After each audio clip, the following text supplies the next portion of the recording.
Келатсаң, ол жерден уялам мен, чын айтқандачы. Кейбір депутат қыстарыбыз, келіндеріміз, балдарыбыз жаңағы маршруткадан түсіп, мындай жөө басып келет та, шапканы былдый басып көрінбей, мен басып машинамен кирем. Бұл ұят масқарасын шығарды мына азыр. Мен уялам дейді. Сен уял, тез жарылып кетіп, ел тоңып отқанына уял.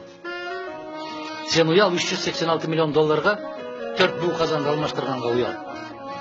Сен уял, қарақшыны қызыл кілемге салып, самолетқа ұзатқаныңа уял. Сен уял, ошол комтердің үстіндегі бүт бардық мөңгілердің жардырып атқаныңа уял. Сен уял, бүгін Қырғызстан ушундай авалға кептеліп қалғанда 800 миллион доллар сарптаған парламент үшін уял. Сен уял, 70 мың 80 мыңнан айлық алып, мұғалімдерге 5 мыңнан бергенде 1000 сомнан қармап қалғаннан уял. Сен уял, балдарыны балабақшаға бере албай, Дордой базарына, Ош базарына балдарының қолтығына қысып алып отырған қарындаштарыңды көргенде уял, қыздарыңды көргенде уял. Сен уял, Қырғызстанда нан таппай, бүтіндей дүниені қыдырып кеткен 1 миллионға жақын қырғыздың сыртта жүргеніне уял. Несіне уяласың?